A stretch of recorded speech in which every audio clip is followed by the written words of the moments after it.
طيب, brothers and sisters, Assalamu alaikum wa rahmatullah. Inshallah, we won't take too much of your time for questions and answers.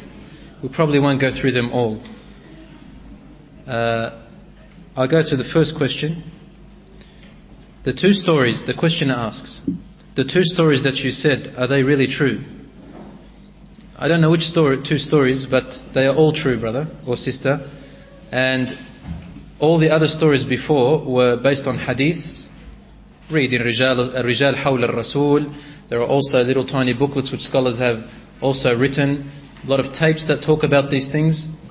And the last story is from a book called Al-Bidaya wa Nihaya. Talks about the history of Islam. And I also heard that story from a sheikh from Riyadh. Yani it's a known tape. It's a known story. We never tell false stories, because false stories is not what a Muslim says. It's haram to tell a story which is a lie unless you tell the people it's not true. So these are true stories, mark my words. طيب. Assalamu alaikum wa alaikum assalam. It is stated that we do not enter Jannah till after Judgment Day, and this is a known fact. I am just curious as to why so many hadiths state that certain companions have entered Jannah and meet each other there, etc. Brother or sister in Islam, first of all, not everyone enters Jannah conditionally after the Day of Judgment. There are people who beat other people to Jannah. There are people who go in without being judged at all, such as the shuhada. And did you hear the hadith of the Prophet ﷺ that says 70,000 of my ummah shall enter Jannah without hisab or adab, without judgment or any type of torture? So Jannah is not necessarily, you don't necessarily enter it after Judgment Day has ended, but you will go in groups.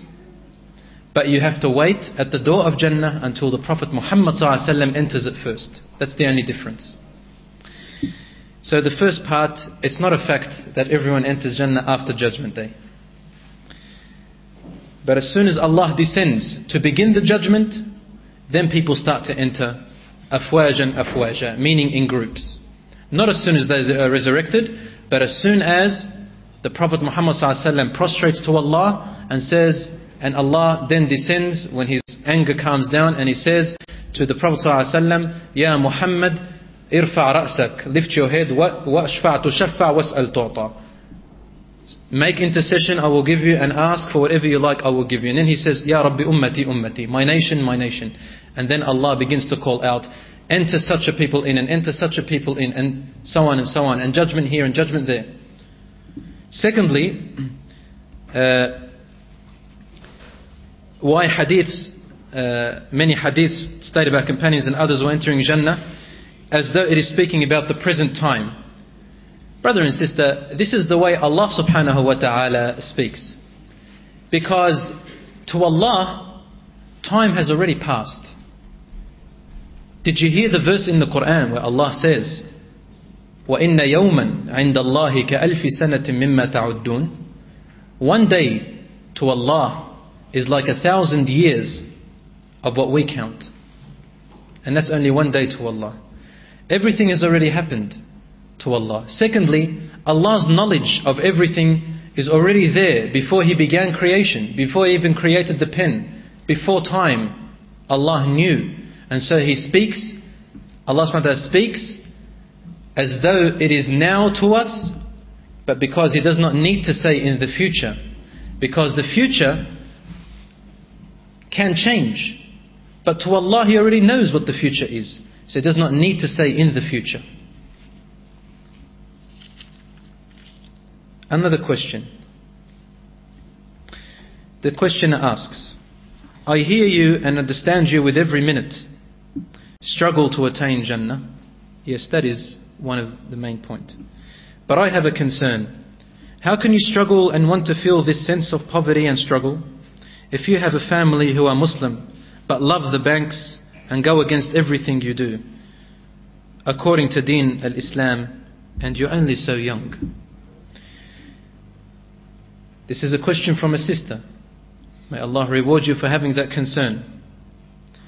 First of all, you don't need to have that sense of poverty. No. You don't need to feel poverty. No, this is not what the message was. Feeling poverty is one thing, but when poverty doesn't affect you is another thing. A Muslim is not affected by poverty. And in Islam, be careful. There are people who have rights over you and you're responsible for, to provide them with wealth first. Such as, for example, the husband is in charge of his wife and his children first, and then his parents. Your sadaqah is to them first. And if you have nothing else, let it be to them. Keep that in mind. A person who feels poverty is a person who is afraid of poverty. Yani what I mean by that, a person who feels poverty in the sense where he is afraid of poverty is not a good feeling. Because the shaitan says, Allah says in the Quran, "Ash-shaytanu ya'idukum al-faqr." He promises you that you're going to become poor. This is what happens to people who go to banks of riba. Why do they go there? When they say to us, it is a necessity. Do you know what that necessity is? No, they haven't ended up on the street. No, they do have a place to live in. They're renting, for example. What they're talking about is the future. One day they're going to end up on the street. They don't know what the future is. That's what the shaitan is promising them. He's promising them poverty. This type of feeling is not a good feeling. But to know that you are a little bit poor in money, ask Allah for more. There is nothing wrong with that. To want to be rich, there is nothing wrong with that. But the fear of poverty, the fear of the future, making you go to do haram, that's what we're talking about. Many companions struggled for Jannah and loved it, but they were rich. But they gave from their wealth their rights. You ask, your family goes to banks and you are so young, and extra to that you are a sister, a female. A female often has a less effect against her father or her brothers, for example, because men these days, they have so much pride.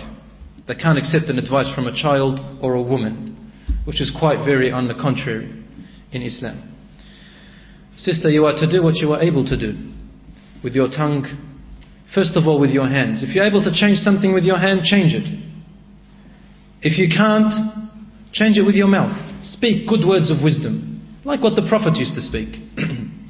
If you can't, if you're unable to speak with your mouth, what I mean by that, not that if you speak to them and they don't listen, no, that's giving up hope. I'm saying if you can't, meaning there's something stopping you from talking, then the Prophet ﷺ said, then hate it in your heart. And watch out for yourself. Allah says, يَا أَيُّهَا النَّاسَ عَلَيْكُمْ بِأَنفُسِكُمْ لَا يَضُرُّكُمْ مَنْ ضَلَّ إِذَا اهْتَدَيْتُمْ. O people, you are to be worried about yourselves. No one can harm you if you are guided. So this is what you do, sister. You are so young. Youth is not an obstacle, inshaAllah. But try your best and earn the rewards. Be sincere to Allah, wanting Jannah. Guiding someone is in the hands of Allah. It's not your decision. It's not my business whether someone